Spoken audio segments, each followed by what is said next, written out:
এক নাম্বার, এই কুরবানি কার উপরে ওয়াজিব, কে কুরবানি করবে? এই কুরবানি তো এমন একটা ইবাদত যেটা ঢালাওভাবে সবার উপরে ওয়াজিব না। যারা নিসাব পরিমাণ অর্থের মালিক তাদের উপরে কুরবানি ওয়াজিব। এই কুরবানি ওয়াজিব হওয়ার মূল শর্ত, প্রধান শর্ত হলো অর্থ থাকা, নিসাব পরিমাণ অর্থের মালিক হওয়া।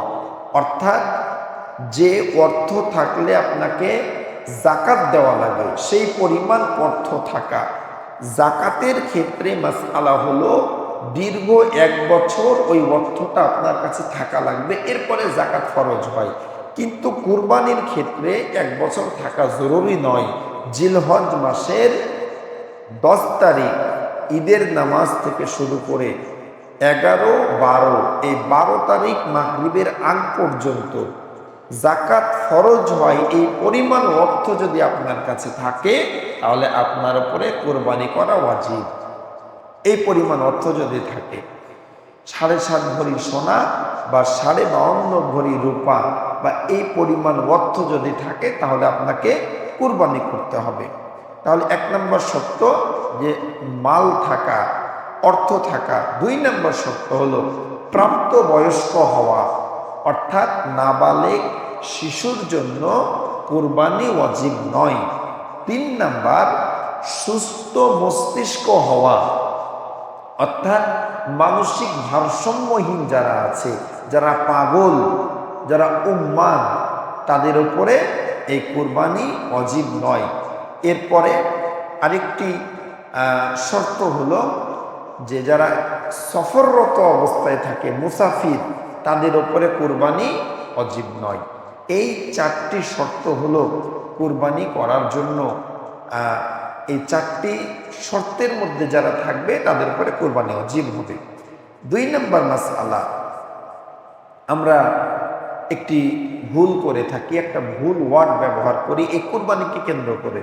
দেখবেন কুরবানি যিনি জবাই করতে আসেন, যিনি আলেম আসেন, ওনার কাছে একটা নামের ফর্দ লিস্ট নিয়ে এসে আমরা ধরিয়ে দিই, অমুকের নামে, অমুকের নামে, অমুকের নামে, এই 7 নামে এই গরুটা জবাই হবে বা কুরবানি হবে। আসলে কার কার নামে জবাই হচ্ছে এটা পড়া বলা জরুরি নয়। আমার দিলের খবর, অন্তরের খবর আল্লাহ জানেন যে এটা কার নামে হচ্ছে। এজন্য এটা পড়ানো, এটা পড়া জরুরি নয়। এই কাজটি আমরা না করার চেষ্টা করব ইনশাআল্লাহ। তৃতীয় যে ভুলটি আমরা করি সেই ভুলটি হলো, দেখবেন যে জবাইকারীকে বা কথার প্রেক্ষিতে আমরা একটা কথা বলি যে এই গরুটা আমার নামে কুরবানি। এটা কার কার নামে গো, কার কার ভাগ গো? তখন বলে যে আব্দুর রহিমের নামে, আব্দুল করিমের নামে, আব্দুল সাত্তারের নামে এটা কুরবানি হবে। এ কথা বলি না যে অমুকের নামে, অমুকের নামে। দুনিয়ার কোনো মানুষের নামে কোনো পশু কুরবানি করা জায়েজ নাই। আল্লাহর নাম ব্যতীত অন্য কারো নামে কোনো পশু যদি কুরবানি বা জবাই করা হয়, এই পশুর গোশত খাওয়া হারাম। এই কথাটা আমরা এমন ব্যবহার করব যে এই পশুটা আমার পক্ষ থেকে আল্লাহর নামেই কুরবানি করছি। আমরা এই শব্দটি ব্যবহার করব।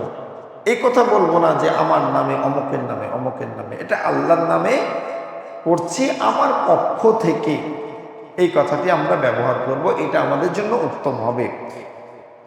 3 নম্বর মাসআলা হলো, আমাদের মধ্যে দেখবেন এখনো জয়েন্ট ফ্যামিলি আছে। এক পরিবারের মধ্যে 3 ভাই 4 ভাই বসবাস করে। ওই ফ্যামিলিগুলোতে করে কি, 3 ভাই 4 ভাই কিছু কিছু টাকা একত্রিত করে নিজের অবস্থানের করে একটা ভাগা দেয় বা একটা ছাগল নিয়ে এসে কুরবানি করে। এইভাবে 3 ভাই 4 ভাই মিলে টাকা তুলে যদি কুরবানি করেন, কুরবানির হক আদায় হবে না। কুরবানি ওয়াজিব হওয়ার শর্ত প্রথমটা কি ছিল ভাই বলেন তো? নেশাব পরিমাণ অর্থের মালিক হওয়া। এক বাড়িতে 4 ভাই বসবাস করেন, এই 4 ভাই যে নেশাব পরিমাণ অর্থের মালিক এমন তো নাও হতে পারে। কারো কাছে অর্থ আছে, কারো কাছে নাই। আপনি গড়ে 10,000 করে তুলে আপনি ওই টাকা দিয়ে কোরবানি করলেন। যার কাছে অর্থ নাই তার উপরে তো কোরবানি ওয়াজিব না।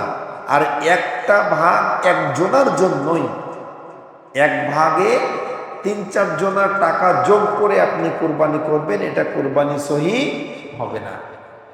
এক বাড়িতে 3 ভাই বসবাস করেন, 3 ভাইয়ের মধ্যে 2 ভাইয়ের টাকা আছে, তার উপরে কোরবানি ওয়াজিব। এই 2 ভাইয়ের জন্য 2টা ভাগ নিতে হবে। আর যার টাকা নাই সে দিবে না।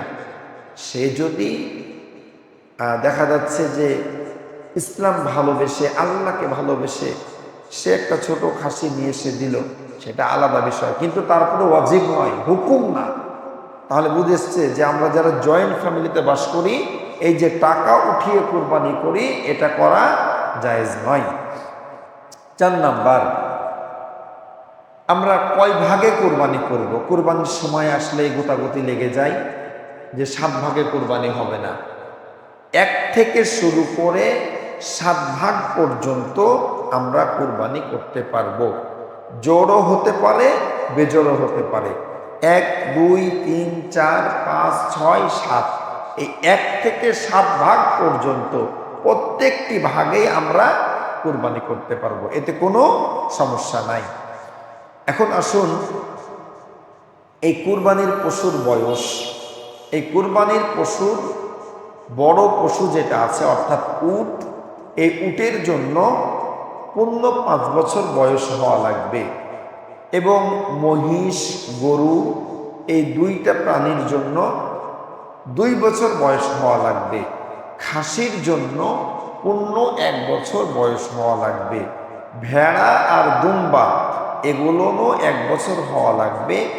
তবে যদি এমন মনে হয় যে একটা পালের মধ্যে 1 বছর বয়সের ভেড়া আছে, ওই পালের মধ্যে আপনার 8 মাসের 9 মাসের ভেড়া যদি ছেড়ে দেন, দেখে যদি বোঝা না যায় যে এটা ছোট, তাহলে ওই ভেড়া দিয়ে কুরবানি জায়েজ আছে, হয়ে যাবে। তাহলে আমরা খাসির জন্য কয় বছর? 1 বছর। ভেড়া বা দুম্বার জন্য যদি 1 বছরের কিছু কমও হয়, মাথায় যদি বড় হয়ে যায়, এটা দিয়ে হয়ে যাবে। এখন আসুন আমরা কয় দিনে কোরবানি করব? 6 নাম্বার মাসআলা। জিলহজ মাসের 10 তারিখ, জিলহজ মাসের 10 তারিখ ঈদের নামাজ আদায়ের পর থেকে, ঈদের নামাজ আদায়ের পর থেকে 10, 11, 12, এই 12 তারিখ মাগরিবের আগ পর্যন্ত এই 3 দিন কোরবানি করতে পারবো। 10 তারিখ ঈদের নামাজ আদায়ের পর থেকে কেউ যদি ঈদের নামাজ আদায়ের আগেই কুরবানির পশু জবাই করে ফেলে, তাহলে এটা কুরবানি হবে না, গোশত খাওয়া হবে। কথা বুঝে এসছে? যে ঈদের নামাজের আগে কেউ যদি পশু জবাই করে, তাহলে এটা কুরবানি হবে না, গোশত খাওয়া হবে।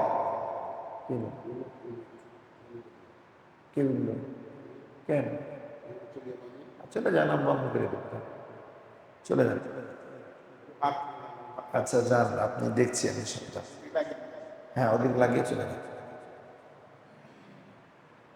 তাহলে এই 10 তারিখ, 11 তারিখ, 12 তারিখ, 10 তারিখ ঈদের নামাজের পর থেকে 12 তারিখ মাগরিবের আগ পর্যন্ত, এটা হলো কুরবানির নির্ধারিত সময়।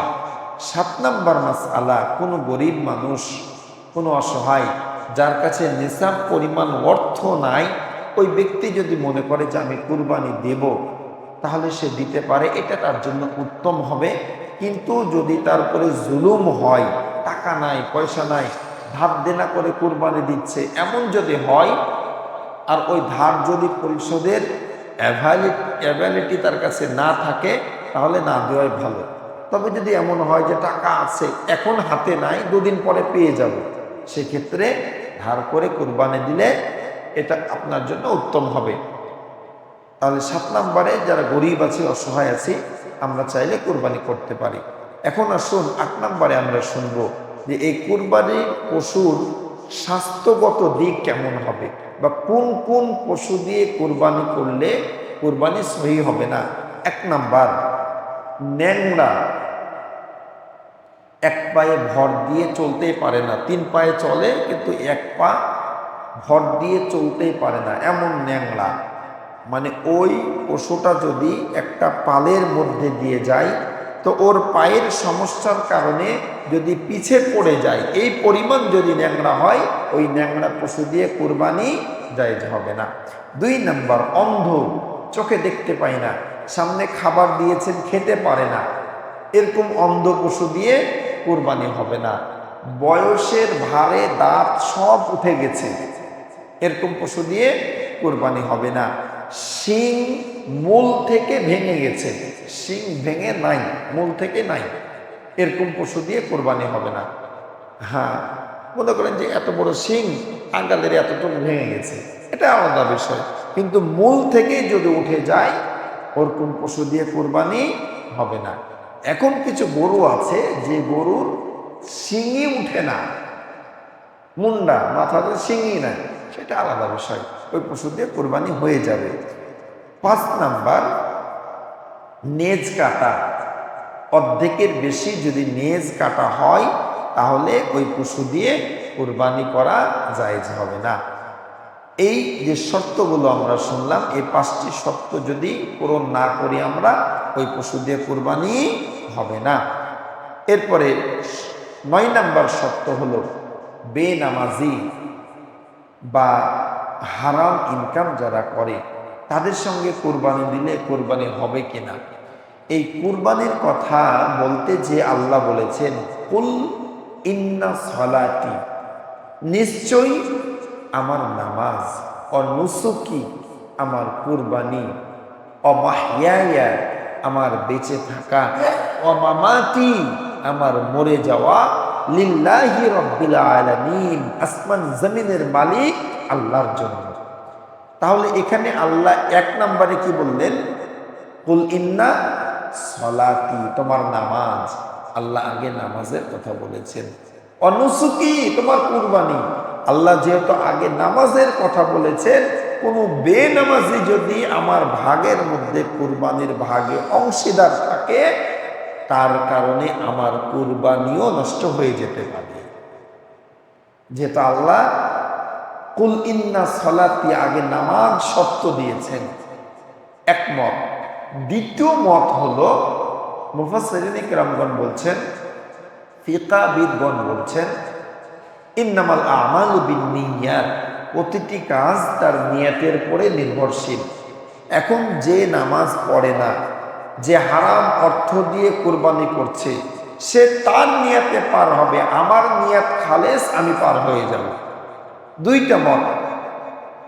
এখন আমরা কোনটা ধরবো বা কোনটা মানবো?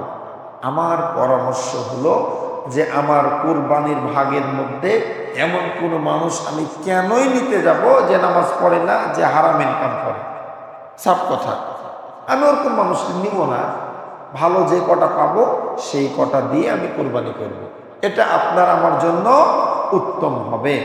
তাহলে আমরা 9 নম্বরে শুনলাম যে কোনো বেনামাজি বা হারাম ইনকাম করে এমন মানুষকে আমরা কুরবানির ভাগে নেব না। 10 নাম্বার, চাঁদ ওঠার পরে, জিলহজ মাসের চাঁদ ওঠার পরে আমরা নোম, দাড়ি, গোপ এগুলো কাটবো না, এটি একটি ইবাদত। 11 নাম্বার, এই কুরবানির পশু আমরা অবশ্যই ঈদুল আযহার নামাজ আদায়ের পরেই জবাই করব। যে এলাকায় জবাই করব ওই এলাকায় ঈদের নামাজ শেষ হওয়ার পরেই জবাই করব। আগে যদি করি তাহলে এটা কি হবে? গোশত খাওয়া হবে, কুরবানি হবে না। 12 নাম্বার মাসআলা হলো, এই কুরবানির গোশত দিয়ে কসাইয়ের পারিশ্রমিক দেব না। আমরা অনেকে এই কাজটা করি, কসাইকে টাকা কম দিই আর গোশ দিয়ে দিই। কসাইও মনে মনে চিন্তা করে যে 800-900 টাকা কেজি গোশ, 500 টাকা কম দেয়, 2 কেজি গোশ দিলে তো আমার পুষিয়ে গেল। কিন্তু এই নিয়াত করে যদি আপনি কসাইকে টাকা কম দেন, অর্থাৎ এই কুরবানির গোশ দিয়ে কসাইয়ের পারিশ্রমিক দেন, তাহলে এটা আপনার জন্য অনুচিত হবে, এটা গুনার কারণ হবে। এজন্য আমরা কুরবানির গোশ দিয়ে কসাইয়ের পারিশ্রমিক দিব না। হ্যাঁ, তার পারিশ্রমিক দিয়ে দিলেন, 1000, 2000, 3000 যা আছে দিয়ে দিলেন। এরপরে গরিবের হক থেকে, আত্মীয়র হক থেকে, সেও যেহেতু গরিব, 1 কেজি গোশত দিলেন, সেটা আলাদা কথা, সেটা আপনি দিতেই পারেন, কিন্তু পারিশ্রমিক দেওয়া যাবে না। 13 নাম্বার, এই গোশত আমরা কয় ভাগে ভাগ করব? এই গোশত 3 ভাগে আমরা ভাগ করব। এটা আপনার আমার জন্য উত্তম হবে। না আমরা সব দিয়ে দিব, না সব খেয়ে নিব। আপনি যদি চান সব বিলিয়ে দিবেন, এটাও জায়েজ আছে। যদি চান যে আমি একটা গোশত বাইরে দিব না, গোটা ফ্রিজে রেখে খাবো, এটাও জায়েজ আছে। কিন্তু উত্তম 3 ভাগে ভাগ করা, 1 ভাগ নিজের জন্য, 1 ভাগ আত্মীয় স্বজনের জন্য, আর 1 ভাগ গরিব, অসহায়, পাড়া প্রতিবেশী তাদের জন্য। এই 3 ভাগে ভাগ করা এটা উত্তম, এটা মুস্তাহাব, এটা সুন্দর, এটা ভালো। আপনি গোটাই যদি দিয়ে দেন, তাহলে আল্লাহর একটি আদেশের অমান্য করা হবে। পবিত্র কোরআনুল কারীমের 22 নম্বর সূরা, সূরা হজ 28 নম্বর আয়াতে আল্লাহ বলছেন, তোমরা এই কুরবানির গোশত খাও। সুবহানাল্লাহ। শুধুমাত্র এই কুরবানি একটি ইবাদত, একটি দান, যে দান করার পরে আল্লাহ আবার আপনাকে ফিরিয়ে দেয়, যে বান্দা তুমি দান করেছো, আমি খুশি হয়ে গেছি, এখন তুমি খাও। আল্লাহ এই কথাই বলছেন যে তুমি খাও, অভাবগ্রস্ত, অসহায়, গরিবদেরকে তুমি বিলিয়ে দাও। তাহলে আমরা কি করব?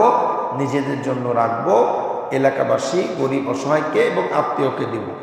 এখন বাড়িতে গোশত নিয়ে আসলেন, গোশতের অবস্থা এতই কম, এতই অল্প, যে এলাকাবাসীকে কি দিব, গরিবকে কি দিব, আর কাকে কি দিব, এমন হয় কি হয় না? ওই ক্ষেত্রে যদি আপনি যে কোনো ভাগ থেকে কম বেশি করে 1 ভাগে বেশি দিলেন, কাউকে বেশি দিলেন, বা নিজে বেশি রাখলেন, এতে কোনো সমস্যা হবে না। আপনি খেতেও পারেন, দানও করতে পারেন।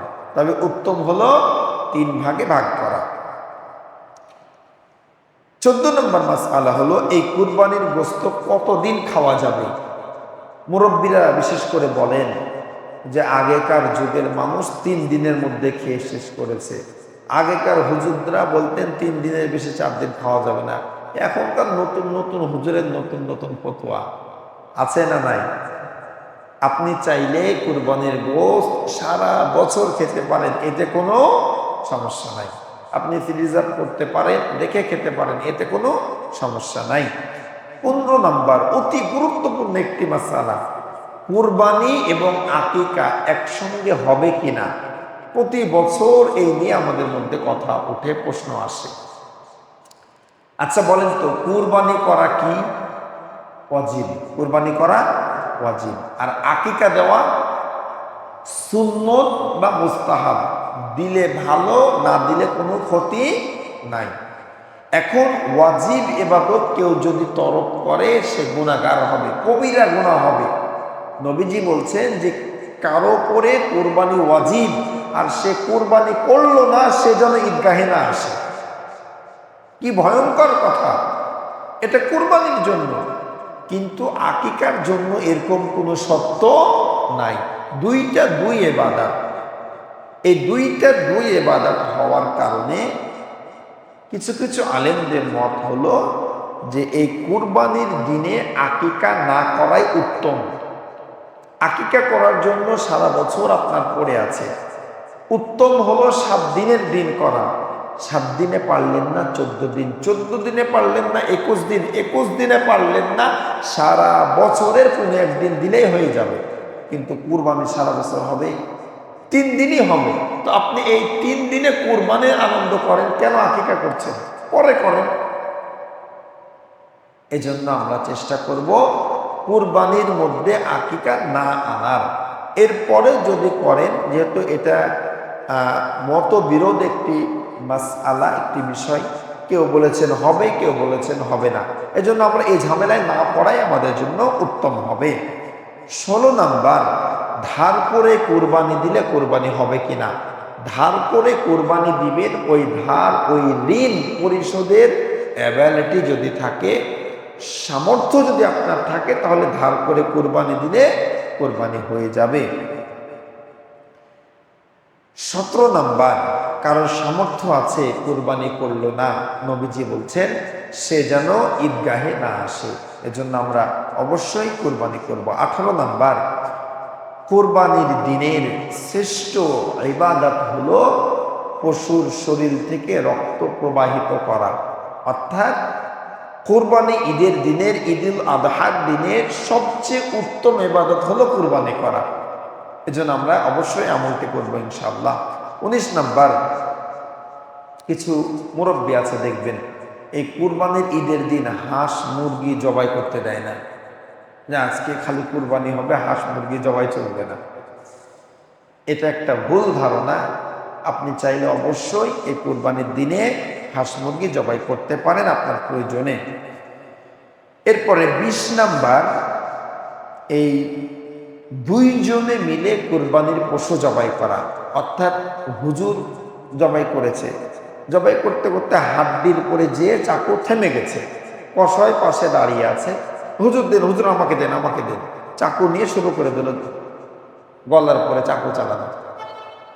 হুজুর যখন গলার পরে চাকু চালায় তখন বিসমিল্লাহ আল্লাহু আকবার বলেছে, পরে এসে কসাই আবার চাকু চালাচ্ছে।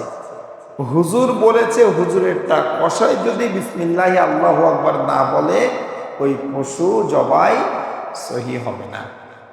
এজন্য এই বিষয়টি আমরা খেয়াল রাখবো যে যখন কসাই আবার দ্বিতীয়বার গলার পরে ছুরি চালায় অবশ্যই তাকে দিয়ে বিসমিল্লাহ আল্লাহু আকবার বলিয়ে দিবেন, নাহলে জবাই সহি হবে না। 21 নাম্বার, এই কুরবানির পশু দিয়ে উপকৃত হওয়া যাবে না। কুরবানির মনে করেন যে ছাগল গরু কিনে এনেছেন, এনে দেখছেন যে ওই ছাগলের বাচ্চা ছিল, দুধ আছে এখনো, ওলানে এখনো দুধ আছে, ওই দুধ দহন করে আপনি ওই দুধ খেতে পারবেন না। যদি দহন করাই লাগে, দহন না করলে গরু ছাগল যদি কষ্ট পায়, দহন করে এটা আপনাকে সদকা করে দিতে হবে, এটা আপনাকে দান করে দিতে হবে। অর্থাৎ এই কুরবানির নিয়ত যখন থেকে করবেন, মনে করেন আপনার বাড়িতে বাড়িরই পোষা ছাগল, ওই কুরবানির নিয়াত করার পর থেকে বা কুরবানির পশু কেনার পর থেকে ওটা দিয়ে আর কোনো কাজ করানো যাবে না। ওটা আর আপনার না, ওটা কার? আল্লাহ। এটা বোঝা। সর্বশেষ 22 নাম্বার, মৃত্যু ব্যক্তির পক্ষ থেকে কুরবানি করা যাবে কিনা। আবার আমরা প্রথম পয়েন্টে চলে যাই, কুরবানি কার পরে ওয়াজিব? যার কাছে নেশাব পরিমাণ অর্থের মালিক, যিনি, যার কাছে টাকা আছে, তারপরে ওয়াজিব। এখন আপনি বাড়ি চালান, বাড়ির লিডার, মুরল, বাড়ির বাপ, মাথা, এখন কুরবানি ওয়াজিব আপনার উপরে। আপনি আপনার পক্ষ থেকে কুরবানি না করে বাপ মারা গেছে, মা মারা গেছে, তাদের পক্ষ থেকে কুরবানি করলেন, কুরবানি হয়ে যাবে, কিন্তু আপনার উপরে যে ওয়াজিব ছিল এই ওয়াজিবটা পূরণ হবে না। বুঝে এসছে ভাই? আপনি নিসাব পরিমাণ অর্থের মালিক, আপনার বউ নিসাব পরিমাণ অর্থের মালিক, নিজ নিজ পক্ষ থেকে নিজে নিজে কুরবানি করবেন। একটা গরু কিনেছেন, একটা গরু থেকে কয় ভাগ দেওয়া যাবে? 7 ভাগ দেওয়া যাবে।